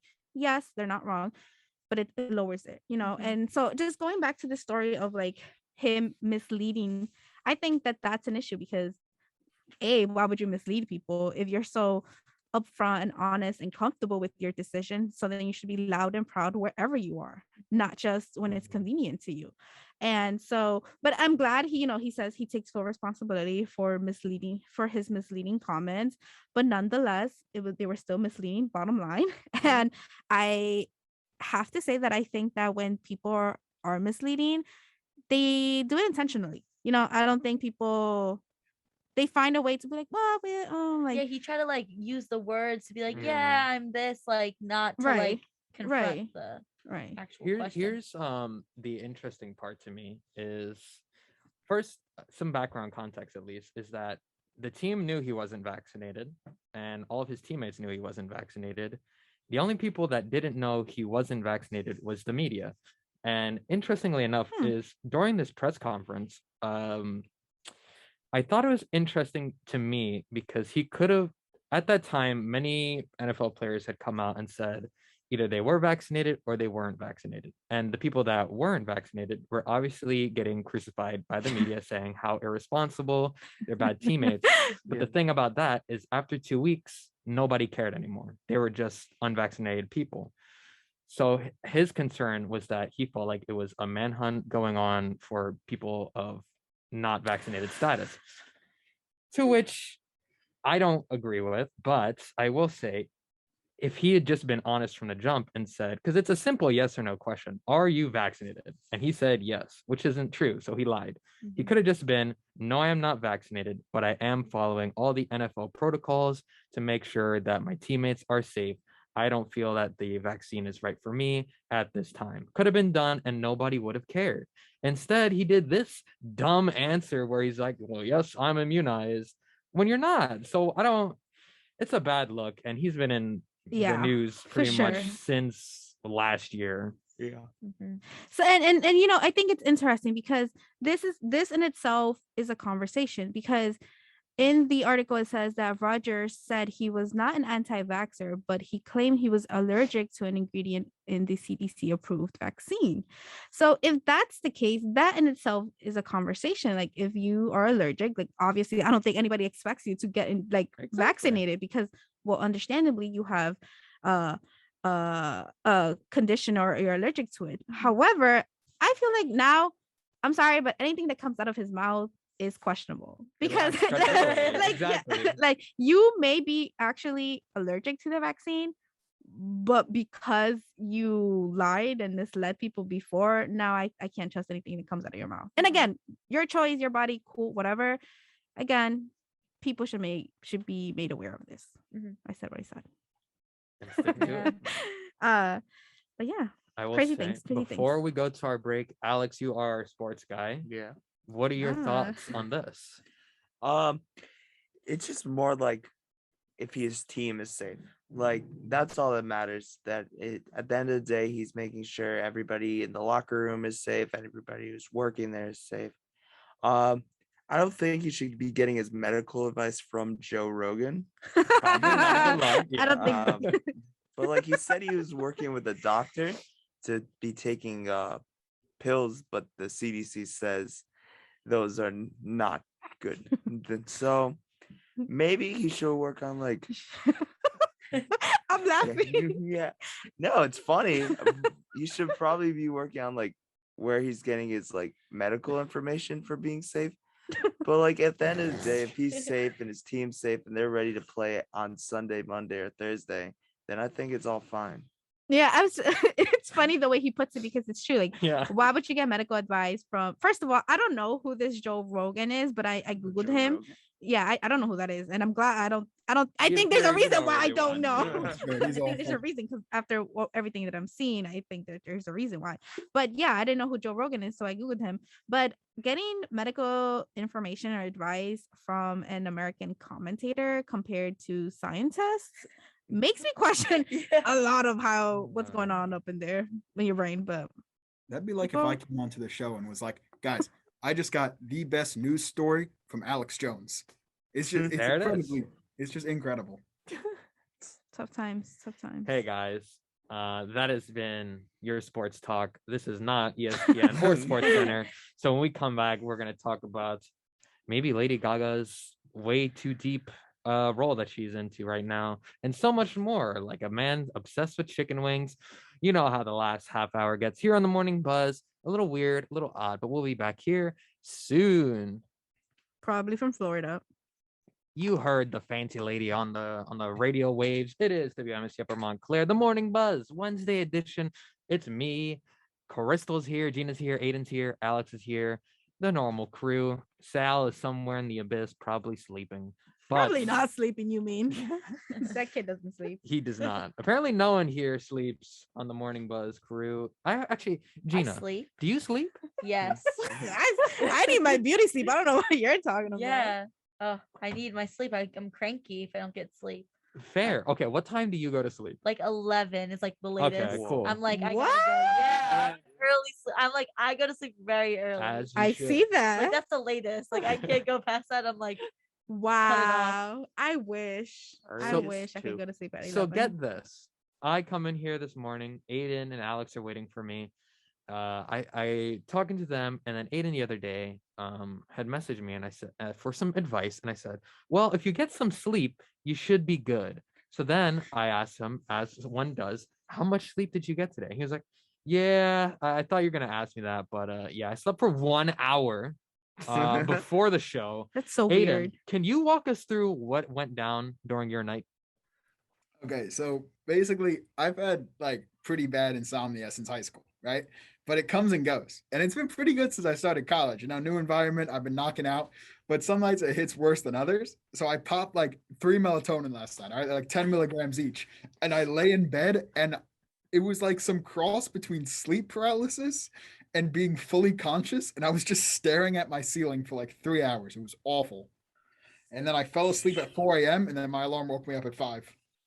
And then I was here. I had a Monster and 2 Dunkin' Donuts coffees, and I am so ready to go. Full Oh, energy. wow. That's brutal. I am sorry. I feel sorry for you. Oh, it's all good. I am full of energy. I'm caffeinated. I will say he is wide awake this week.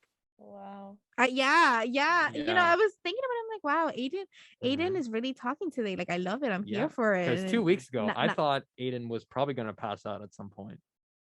I'm But this scared. I'm week, nervous. He's alive. I- Aiden, maybe try to sleep in the afternoons or something. But what makes matters worse is that Alex is in a similar situation. What happened to you? So last night, normal night, hanging out with some friends, and then we just like went on a walk, went to the parking garage, and then somebody had the idea around 2 a.m. to go to New York City. What? Yeah. Oh, No, you did not go to New no. York City. I didn't. Oh, okay. I thought, I don't know if I'll be back in time because That was his Yeah. concern. That was his concern. I that was love my it. main concern. I was like, they're driving to the city, and where are they gonna find parking? And then they're gonna want to stay there till like 5 a.m. I need to be back to do radio, so I decided not to go.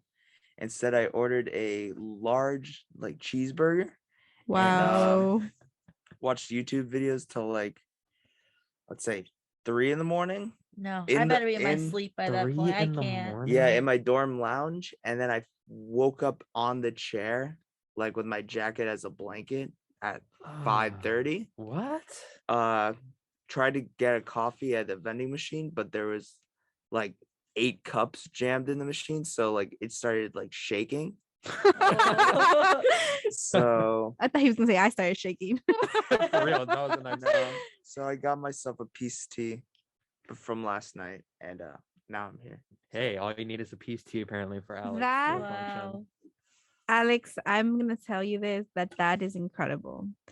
I want to tell you that first of all, if I would have been you, I would have hopped in that car. Let's go to New York City, baby.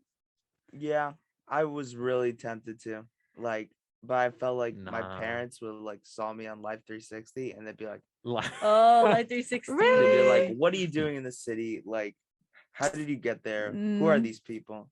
And I live like 20 minutes from here, so like Mm. they're like more on my case about that kind of stuff. I just want to say, be responsible, be good, behave, but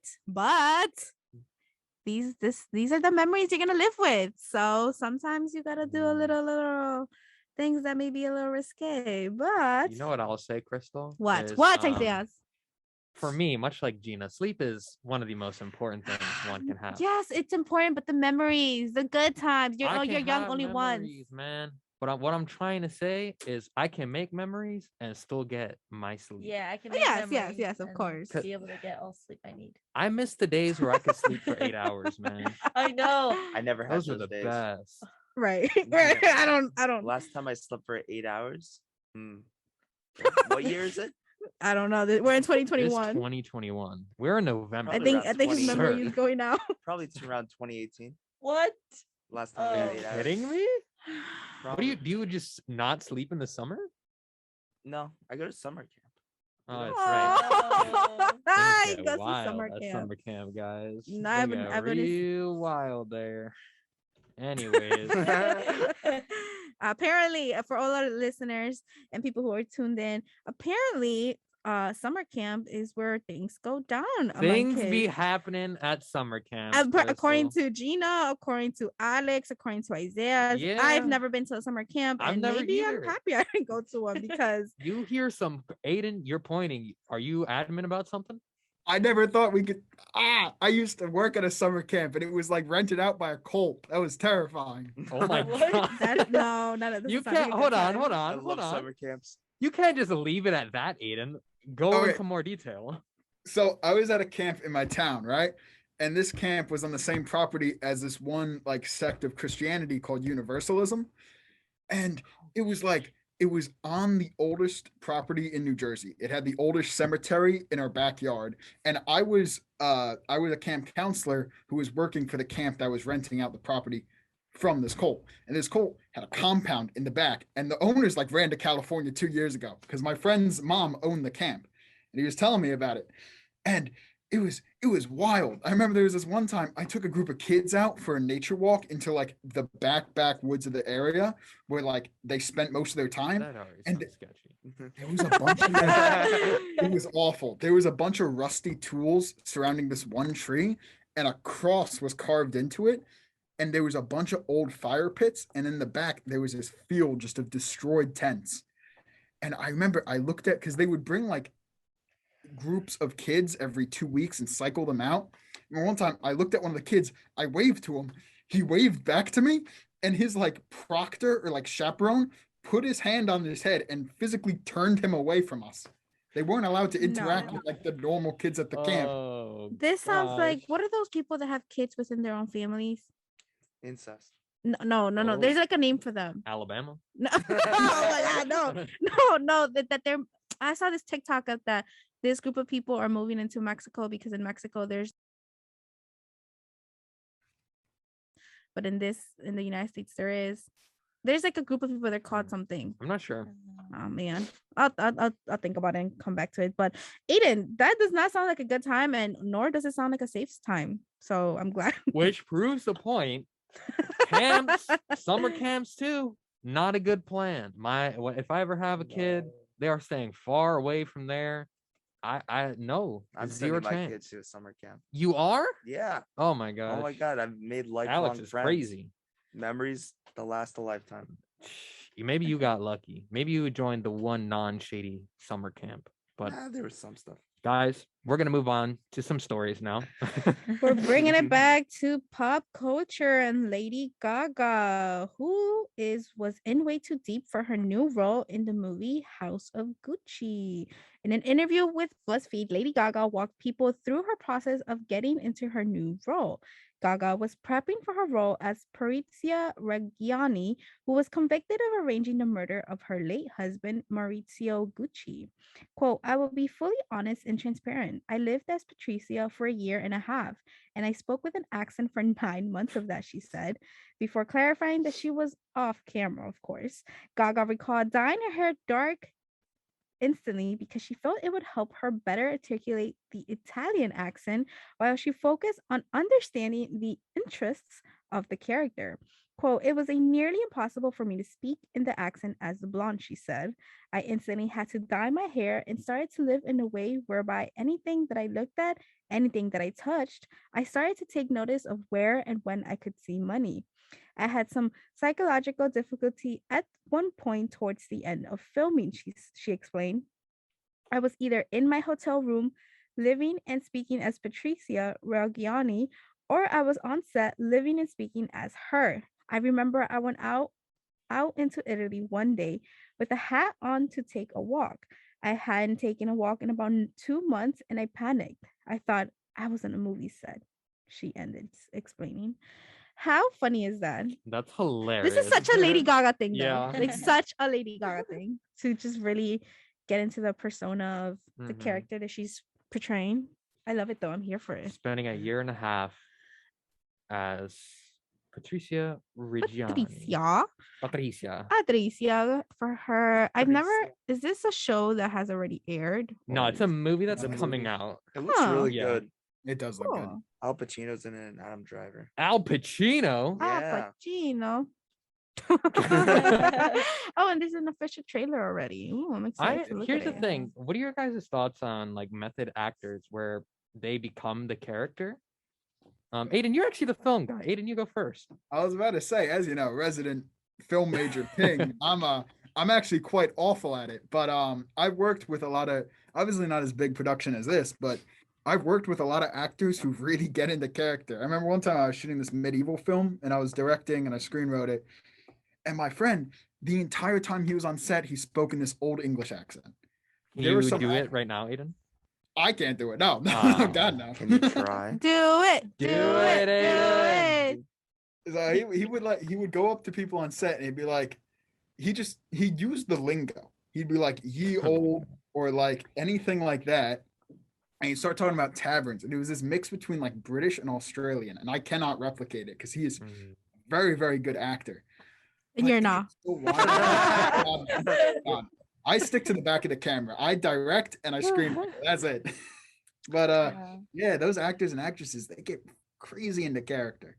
No, imagine talking to someone like Lady Gaga or just like a celebrity in general, and they're be in their character, like they're acting like their Exactly. character. Like you're just like, oh, like do you want to go get coffee? And then she starts talking like how the character would act. Like, what do Gina, you now say it's to your them? time. You do an impersonation Of what? of an old Italian woman. I don't even know. Wow. Why you do this? Say, yo, There you mama. go. That's Baba funny. Ganoush. I will say though, if I were to meet, see, this is what, when I watch a movie and I see someone like, for example, Lady Gaga, I would think her personality is like her characters, and not Yeah. and sometimes I forget that the actors and actresses have lives outside of their role. Mhm. Yeah. Answering Isaiah's question of like, how would you feel if they just start talking to you the way their character would, I would feel like, I already know them. I've been watching them for like the past True. If two, you watch them, two you're to just like, three oh my god, you seasons. act like that in real life. Oh my god. Right. So I don't know. I think it's great. There's a really good documentary about method acting. Jim Carrey was playing Jim And- Carrey freaks me out. yeah, man. he played Andy Kaufman. If you guys know who that is, he's a very like comedian who like didn't care if he would get laughs. Like once said he just read The Great Gatsby, just all the way through. Seems about right. Yeah. So like he did method acting and he just went insane. Like Andy Kaufman died of cancer and he convinced himself that he was dying of cancer and he had no idea how to like come back to reality after Really? this movie. Whoa. Jeez. That It's is on weird. Netflix. It's a good movie. It's That's called what I Man in the mean. Moon. And the actual movie is really good and the documentary is pretty good. Huh. Jim Carrey is Wow. a scary individual, man. His He face- goes to the extreme of all extremes to play a character. I Actually, wonder if he that's- method acted to play the Grinch as well. He had to have Navy SEAL training for that movie. For the Grinch? Yeah, because he had Huh? so many prosthetics on his face Oh, that he needed to like have like a clear mind so he doesn't like rip them all off. And wait, what is it called? method Method acting. acting. Say that one more time. Method acting. Interesting. Very the more intense. You, I yeah, know, the more you know. What is his face? Joaquin Phoenix? The Joker movie? He did the same thing, right? Yep. Yeah, I think for like an intense character, like they have to like prepare themselves mentally, like get Yeah. into that space of an actor Yep. or actress. So, I mean, good for Lady Gaga for doing that. Hopefully I she would- gets back to normal, right? Yeah. Whatever that normal is for Lady Gaga. hopefully Right, she right. gets Is, there. What is there is Lady normal? Gaga's normal? Normal, right. Exactly. I don't even know. That's Gotta a go good back question. to wearing meat suits and then we'll be good, guys. That is something she would never live down. I know. No matter what she does. Yes, I even remember that. And I'm Yeah. not even like, It's like the Fergie thing, where like from now on she's gonna be known as the lady who did the national anthem very poorly. Oh, I remember that. That still lives in my head every now and then. I just hear it playing. But guys, now we're gonna get into what normally would be a Florida man thing. Instead, the state of Utah has risen its hand as a Utah man aggressively shows his passion for chicken wings. me. It's me. I was in Yeah. Utah. I'm the Utah man. A Utah man is facing an attempted murder charge after shooting his dad when he came home with the wrong chicken wings. A father returned home with food for his son, and when his son, named Alika, discovered the wings were not the kind he liked, naturally, it angered Alika, which led him to start an argument. During the spicy argument, Alika went to the other room, retrieved a gun, and pointed the gun at his father, who then begged his son not to shoot. Police said Alika pulled the trigger just as if when the father had ducked, the bullet missed, traveled through the wall and into the next door apartment, where it was stopped by none other than the neighbor's dishwasher. The officer said the first round was fired. The father grabbed his son and attempted to wrestle the gun down from him. During the course of the struggle, his son fired another 2 shots, both of which struck to the ceiling, but were stuck in the subfloor of the apartment. Police said the father was able to finally eject the magazine from the gun, and his son fled the apartment before the police arrived. When officers got to the scene, they say they observed injuries to the father consistent with the descriptions of the event. Alika is being held in jail without bond on suspect charges of felony attempted murder and felony discharge of a firearm. What in the world? Oh my For god. chicken wings? No. No. Are you gonna defend? No, not necessarily. But I was just gonna say this is not because of some chicken wings. There was some piled some resentment, some anger come stored away. on. No, how Don't do you, bring us to no, reality. Because why would you how do you Yeah, shoot I don't know why Yeah. the anger like got so intense that you want to shoot your father. right 3 times, Multiple not even times. one. Three Three times. Oh my, he would have killed the father if the father didn't die. Would Yeah. have been dead. Like imagine like oh my over That's chicken what I'm wings. saying. Over some chicken wings. They didn't put ages in either, and they described him as a man. So imagine this is like some 30-year-old guy attempting to Yeah, shoot it his is. elderly father from home Here's the over thing. chicken wings. I don't want to assume, but by that last name, I just imagine that this is a very big man as well. Very like strong. Both of them, I imagine, are Samoan for some reason. And so I imagine that they are very massive human beings fighting in the middle of the room over chicken wings. Ooh, question. Yes. Everyone, I'm gonna ask this. Gina, you go first. Flats or drums? Easy. Flats. Okay. Nobody say anything. Alex, you go. Flats or drums? I used to be big on drums, but I'm now flats. Okay, Isaias I rock with the flats. and Aiden. Drums. This is why Aiden is not sitting in this studio with all of us. This is why. 'Cause yes, flats all the way, every day, Yeah. all day. Yes, Yes, all they are day. they're the best They are ones. They're Premier. so good. Yes, they are so good. Sorry, I just had to say that Do you because I know guys that take out the bones first? I don't know how to. Yeah, I know how to. I don't know how either. to show. Can you show us? I don't have wings. No, on. I mean, I'll show you. next time, bring some Yeah. wings, and then Alright. since you Those like to be wings up true? at 4 a.m, bring the That's true. wings. I'll make wings next week. Yes. and Oh then bring wait, the- I mean- Thanksgiving. Woo! I'll make Thanksgiving. wings before. I have to make a turkey. Isaias is gonna bring us pasteles too. Oh, Yes. You think I forgot? I didn't forget. I didn't forget, Isaias. I got you. We're making them when we come back. so But yeah, going back to the story.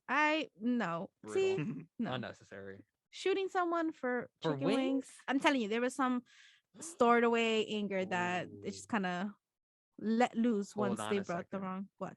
You asked a very important question, but now I feel like I have just as an important question.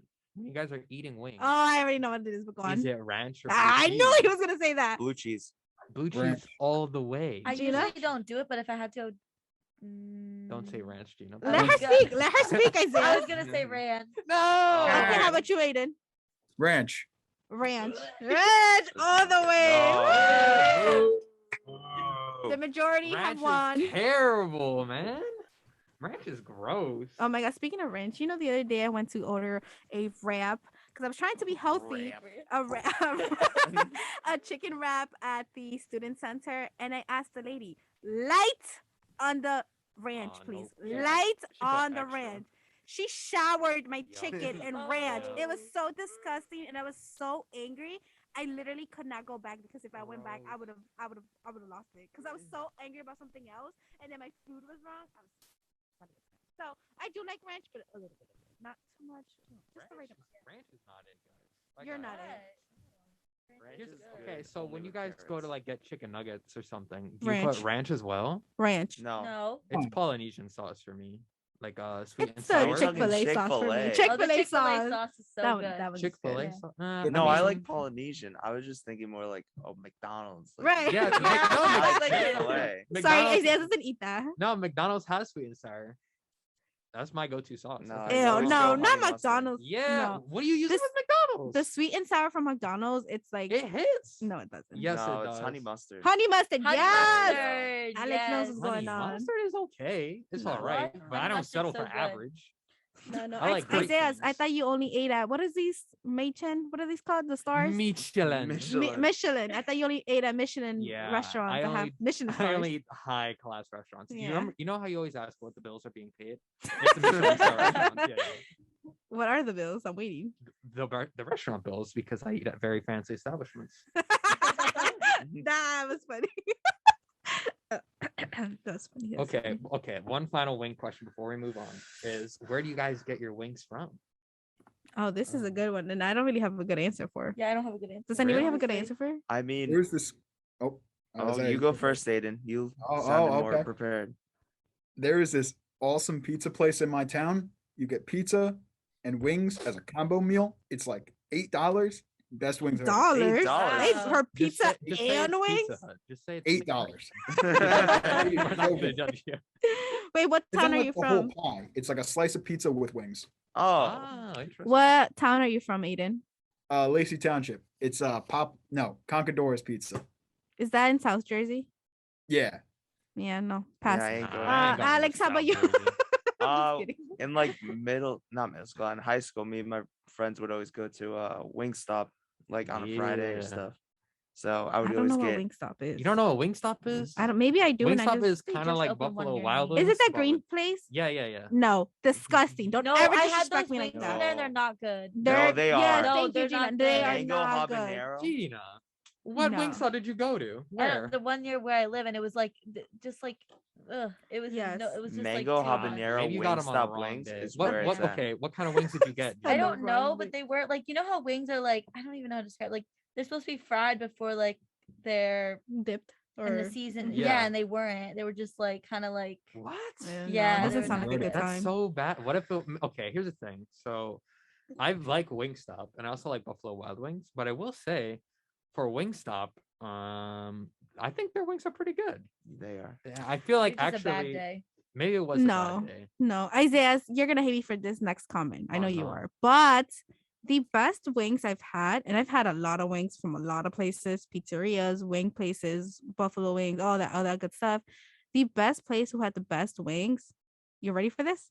Yeah. Whole Foods. Oh my They god. had the Wow. best wings. Yup, yup, Oh, yup, Oh, yup. Brother, this guy stinks. I had them last week or a couple of days ago. Oh my god, it hit Oh the my spot. It hit the God. spot so good. It was good. No. Yes, yes.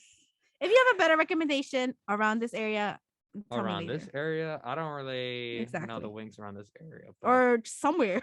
bro, Buffalo Wild Wings be hitting, man. No. The Asian zing sauce. Woo. Ooh, that's South tough. Jersey has the best wings. I'm just saying. Nobody's going to South Jersey. Yeah, no one's Right, going. right. Nobody anymore. wants to go No there. one wants Nothing else your- in South Jersey. We only have wings. Please. No.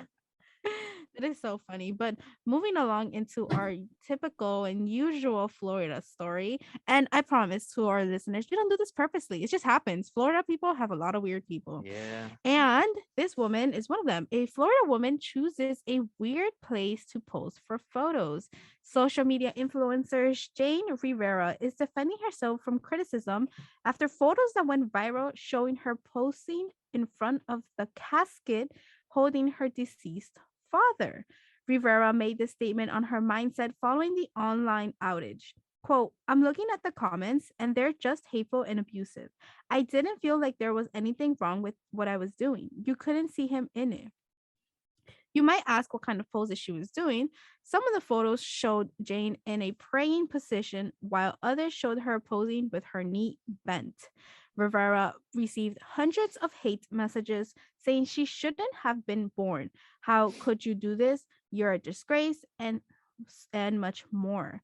To make matters worse, the influencer had garnered over 300,000 followers, only for her Instagram to be shut down, supposedly not related to the controversial funeral pics. Rivera then added, quote, it's my father, and I can post what I want with my father, she said. He couldn't be mad. My dad would not be mad. I think my dad is looking down, rooting for me, saying that's my girl.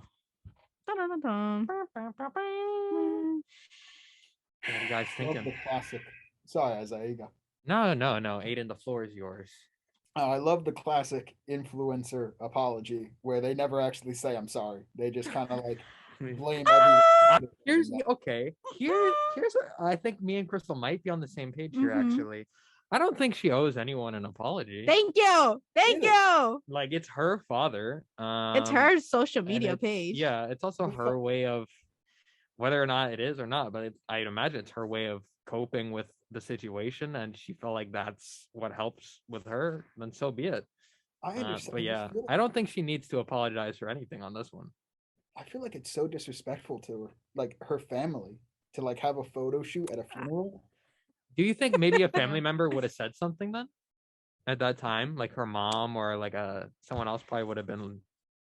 I feel like a lot of them. I think the hate went too far. I feel like death threats are always Yeah. awful. Bit extreme. I feel like take it people too far. had a- Yeah. I feel like people had a right to criticize her because there's just a certain level of respect that are deserved at funerals. So I feel like she was right to be criticized.